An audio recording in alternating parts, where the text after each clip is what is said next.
Hello dear student, हमारे सच्चिदानंद learning channel में आप सभी विद्यार्थियों का स्वागत है। कक्षा 12वीं का इंग्लिश यूपी बोर्ड 2025 के एग्जाम दे रहे स्टूडेंट बहुत ही बेहतर तरीके से अपने एग्जाम की प्रिपरेशन आप कर रहे होंगे। इसमें एक क्वेश्चन आप जरूर देख करके चलें, क्योंकि ये अनसॉल्व्ड पेपर 2023 का ये पेपर है जो बहुत ही इम्पॉर्टेंट है। जरूर इससे आपको बेनिफिट मिलेगा, निश्चित तौर पर ऐसे प्रश्न एग्जाम में देखने को मिलेगा, अतः इसे भी टच करके चलें। देखें यहाँ पे प्रश्न सेक्शन जो डी है, लिटरेचर, 7वां प्रश्न आपका शुरू होता है आपके यूपी बोर्ड पेपर का। तो why did Gandhi ji child the liar, यानी गांधी जी ने वकीलों को क्यों फटकार लगाई थी। आप लोगों को पता है, क्योंकि जो वहाँ के वकील लोग थे काफ़ी मोटी फीस वसूलते थे। जो बटाईदार होते थे, छोटे छोटे किसान होते थे उनसे। तो इसका आंसर यही होगा, Gandhi ji child the lawyer because they collected big fee from the poor sharecroppers. गरीब बेचारे बटाईदारों से बड़ी बड़ी मोटी रकम वसूलते थे, इसीलिए फटकार लगाया।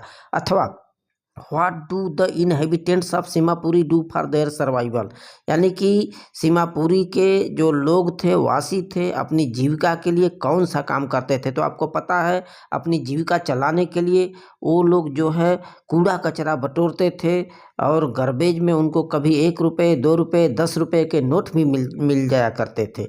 तो the inhabitants of Seemapuri of do like picking work, they collect garbage and garbage is goods for them. और ये जो कूड़ा कचरा गार्बेज होता है उनके लिए सोने की तरह होता है।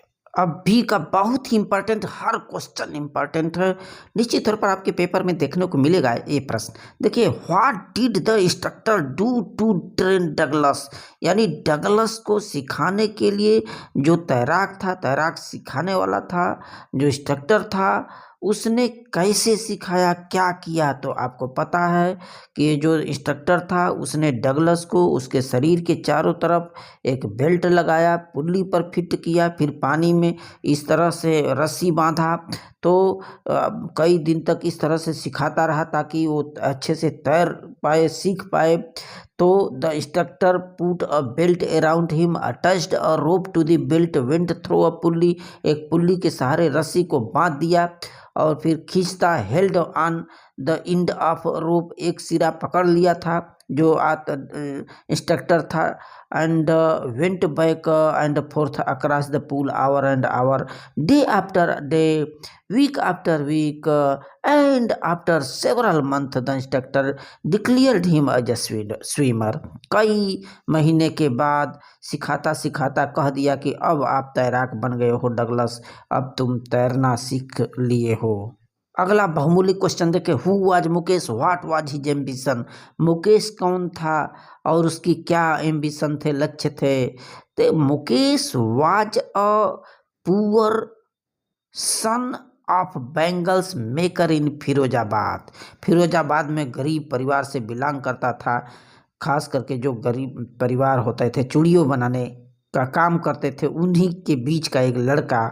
And his ambition was different from his family, अपने परिवार से अलग उसकी महत्व था, उसका माने उद्देश्य था। वो चाहता था कि मैं दूसरा काम करूँगा, not as that my parents business, अपने पेरेंट्स के माता पिता के बिजनेस को नहीं, कार्य को नहीं अपनाना चाहता था। He wanted to make a motor mechanic बनना चाहता था। क्वेश्चन नंबर 8वां आप देख पा रहे, लॉन्ग क्वेश्चन है, 7 मार्क का। Describe the deplorable plight of bangle makers, माने चूड़िया बनाने वालों की जो दयनीय दशा है, दुखित दिशा, उसके कंडीशनों का हमें जिक्र करना है। तो हमें पता है कि किस प्रकार से तपती भट्टी के बीच में वो लोग काम करते थे, मलिन बस्तियों में, जहाँ पे चारों तरफ गंदगियाँ होती थी, घुटन था, उन लोगों के आंखों की रोशनी चली जाती थी उस उजाले में काम करते करते। तपती हुई भट्टियों के बगल में The condition of bangles makers in Firozabad was very pitiable.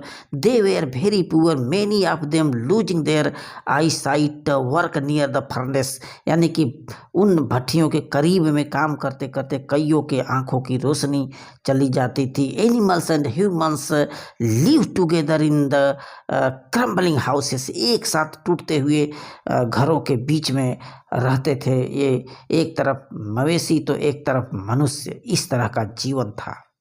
Now important question देखिए, read the following passage, extract carefully and answer. A thing of beauty is Joy for ever, it's loveliness increases, it's will never possesses. यानी कि सुंदर की वस्तुएं जो होती है, सौंदर्य वस्तुएं, सुंदरता की वस्तुएं हमेशा खुशियों से परिपूर्ण होती हैं, उनकी सुंदरता कभी भी खत्म नहीं होती, हमेशा बढ़ती जाती है, ये चीज़ है।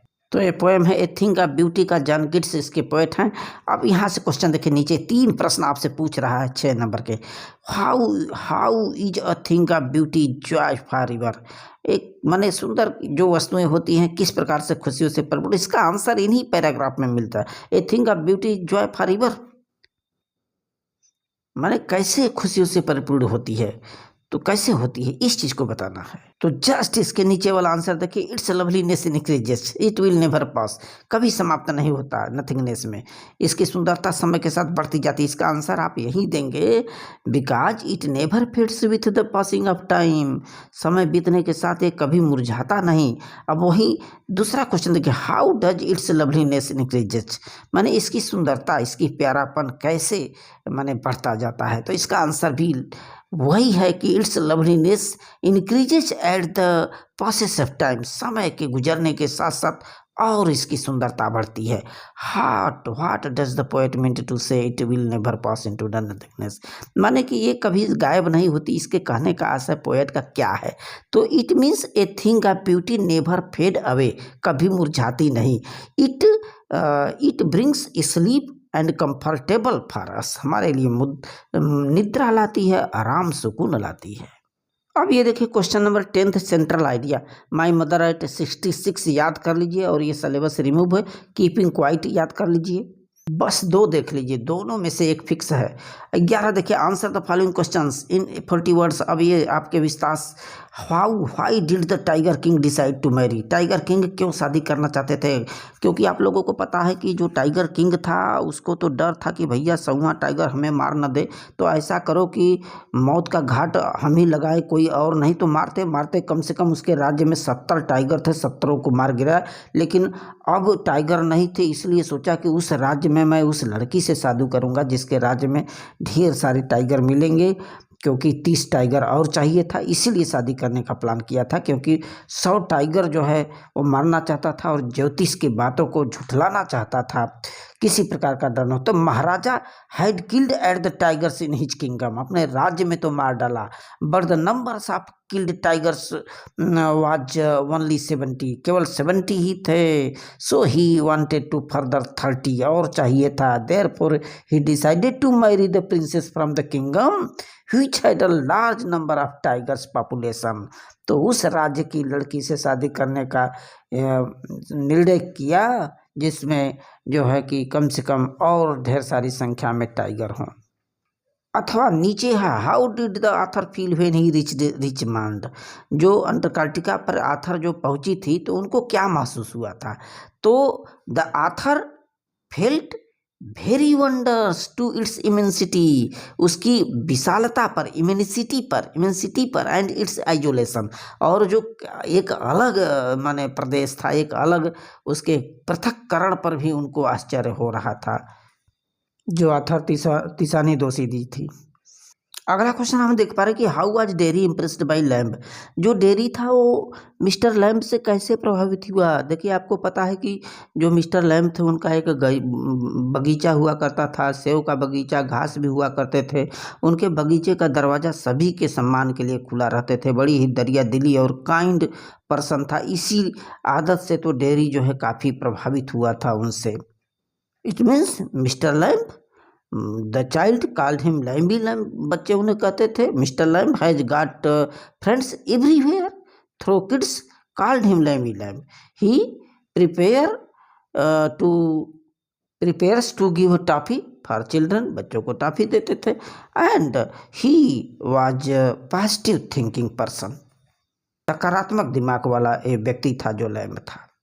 अब ये क्वेश्चन नंबर 12 देखिए, आंसर एनी वन क्वेश्चंस लिख रहा है कि पहला हूँ आज द साइकेट्रिस्ट, साइकेट्रिस्ट कौन था मनोचिकित्सक? What had he to say about the third level? Third level के बारे में उसको क्या कहना था?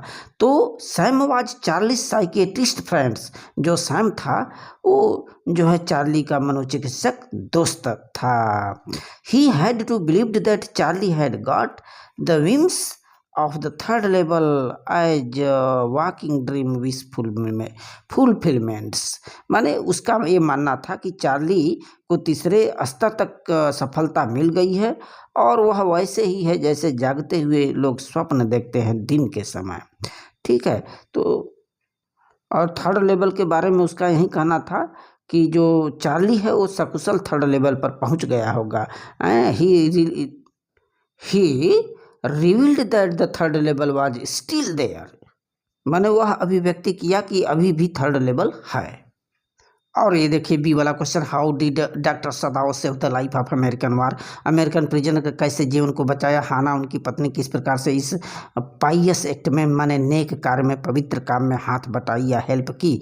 तो आपको पता है कि ये जो डॉक्टर सदाओ थे अपने ही देश में जो अमेरिकन जो दुश्मन था आ गया था उनके देश में, लेकिन घायल था और एक डॉक्टर होने के नाते उन्होंने उसका जीवन बचाया, इलाज किया, ऑपरेशन किया। उनकी पत्नी भी उसको पकड़वाने में माने कि उसके उनकी मदद की उसको धोने में। तो the doctor Sadao was very kind and good person and he saved the life of enemy as a doctor and also he knew his duty। अपनी ड्यूटी को ही जानते। He operated the enemy, operation किया उसका, and finally he was succeed with the help of Hana की मदद से operation में सफल भी हुए। So it's thanks.